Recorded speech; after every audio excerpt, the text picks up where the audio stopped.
శుక్లాం బ్రహ్మ విచారసార పరమాద్యాం జగద్వ్యాపినీం వీణా పుస్తకధారిణీమభయదాం జాడ్యాంధకారాపహాం హస్తే స్ఫాటికమాలికాం విదదతీం పద్మాసనే సంస్థితాం వందే తాం పరమేశ్వరీం భగవతీం బుద్ధిప్రదాం శారదాం. శ్రీ మహాగణాధిపతయే నమః. శ్రీ మహాసరస్వత్యై నమః. శ్రీ గురుభ్యో నమః.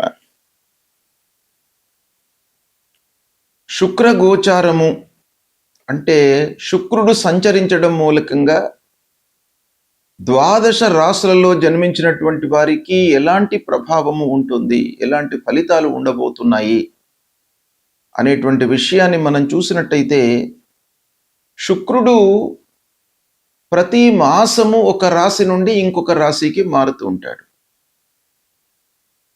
మారినప్పుడల్లా మనకు ఒక స్థానం కూడాను మారుతోంది.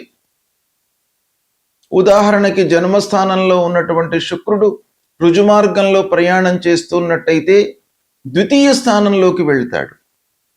ఇలా స్థానము మారుతూ ఉన్నప్పుడు మనకు ఆ శుక్రుడి మూలకంగా ఎలాంటి ఎఫెక్ట్ ఉంటుంది, ఎలాంటి ఫలితాలు ఉంటాయి అనే విషయము చాలా ముఖ్యమైనటువంటిది.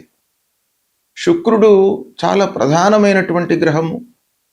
శుక్రుడి మూలకంగా మనకు జీవితంలో అన్నిటికంటే ముఖ్యమైనటువంటిది ఆనందము, సౌఖ్యము, సుఖము, ఇలాంటివన్నీ కూడాను శుక్రుడి మూలకంగా కలుగుతాయి.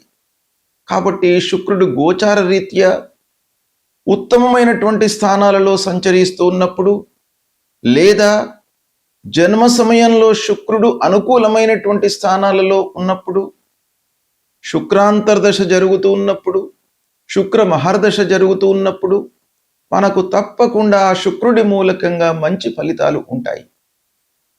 అంటే సంపాదన, చదువు ఇవన్నీ కూడాను ఎలా ఉన్నప్పటికీ మనిషికి జీవితంలో ఆనందము, సంతృప్తి అనేటువంటిది ముఖ్యమైనటువంటిది. కాబట్టి శుక్రుడి మూలకంగా ఇది కలుగుతుంది.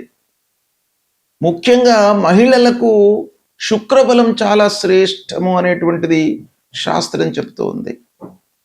స్త్రీణాం శుక్రబలం శ్రేష్టం అని. స్త్రీలకు, ముఖ్యంగా గృహిణులకు ఇంటి వాతావరణము ఇవన్నీ కూడాను అనుకూలంగా ఉండి వాళ్ళు సుఖంగా, సౌఖ్యంగా, సంతోషంగా ఉన్నట్టయితే అందరూ కూడాను, పిల్లలు, పెద్దలు అందరూ కూడాను సుఖమయమైనటువంటి జీవితాన్ని గడపడానికి అవకాశాలు ఉంటాయి. కనుక శుక్రుడి యొక్క గోచారానికి అత్యంత ప్రాధాన్యత ఉంది. అయితే ఈ శుక్రుడి గోచారం మూలకంగా ఎలాంటి ఫలితాలు ఉన్నాయి అనేటువంటి విషయాన్ని మనం తెలుసుకుందాము.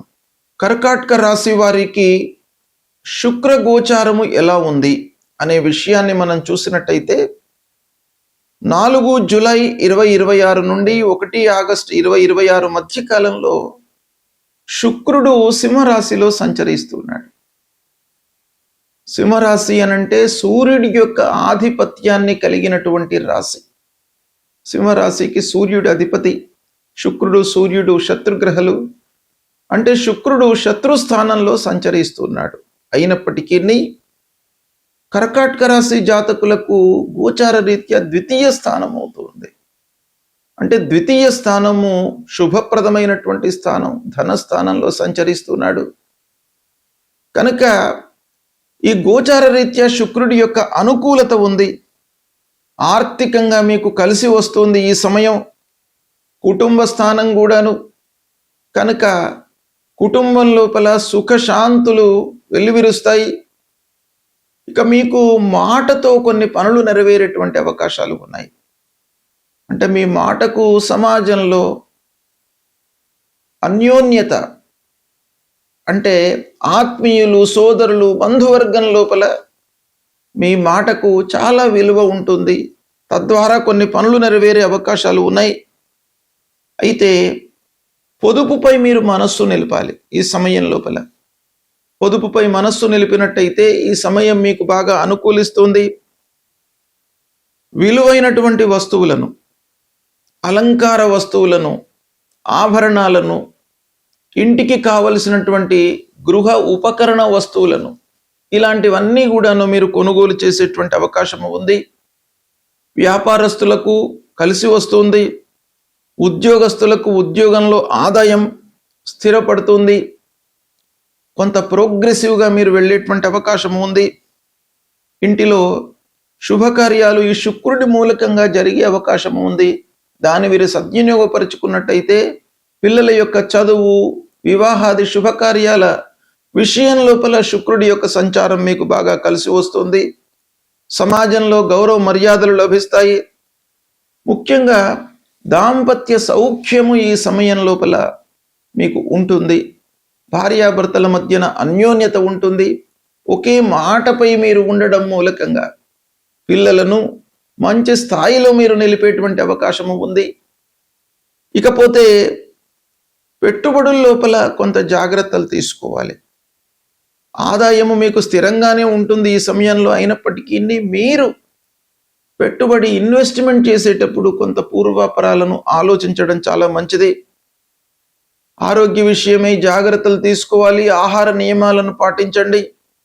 ఇకపోతే అపార్థాలకు తావివ్వకుండా సూటిగా మీరు మాట్లాడడము, మర్మగర్భంగా ఉండడము ఇలాంటివి చేయకుండా మీ మనసులో ఉన్నటువంటిది ఉన్నట్టుగా మాట్లాడడం మూలకంగా చాలా పనులు నెరవేరుతాయి.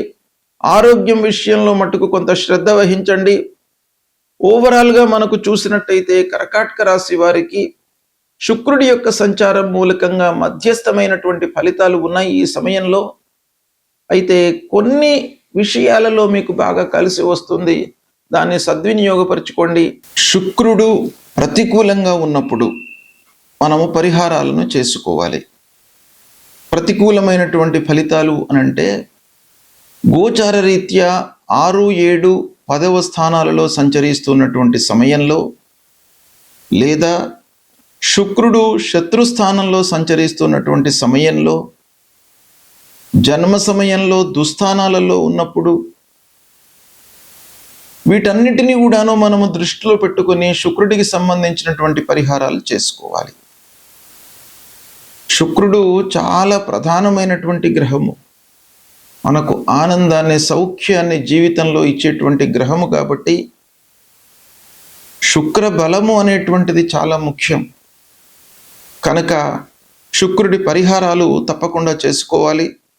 ఏం చేయాలి శుక్రుడి కొరకై, ఆ శుక్రుడి యొక్క అనుగ్రహాన్ని పొందడానికి అనేటువంటి విషయాన్ని మనం చూసినట్టయితే, ప్రతి శుక్రవారం కూడాను మహాలక్ష్మి అమ్మవారిని మీరు పూజించండి. ఆ మహాలక్ష్మి అమ్మవారిని పూజించేటువంటి సమయంలో, ఆరాధన చేసేటువంటి సమయం లోపల తెల్లని పుష్పాలను మీరు వినియోగించండి అమ్మవారి కొరకు. అంటే మల్లెలతో అమ్మవారిని ఆరాధించండి, అర్చన చేయండి. మహాలక్ష్మి అష్టోత్తరాన్ని మీరు పారాయణం చేయండి.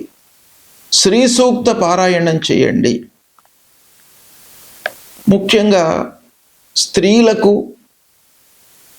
మీరు ముత్తైదువులకు తాంబూలాలు ఇచ్చుకోండి. తెల్లని వస్త్రాన్ని దానంగా ఇవ్వండి.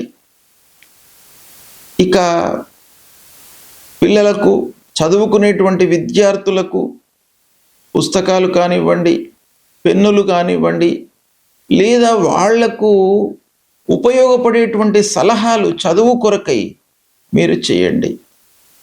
మీ స్థితిని అనుసరించి వాళ్ళ చదువు కొరకై ఉపయోగపడేటువంటి ఆర్థిక సహాయాన్ని కానివ్వండి, లేదా సలహాలను కానీ ఇచ్చినట్టయితే ఆ శుక్రుడి యొక్క అనుకూలత మీకు కలుగుతుంది.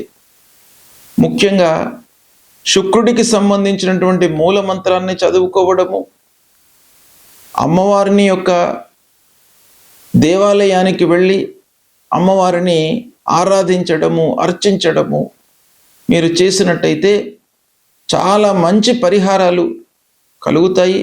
ఆ అమ్మవారి యొక్క అనుగ్రహం మూలకంగా శుక్రుడు మీకు అనుగ్రహిస్తాడు.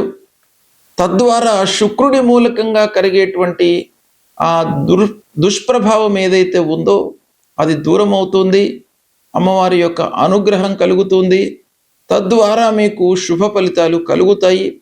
కనుక అమ్మవారిని పూజించండి, సత్ఫలితాలను పొందుతారు. శుభం.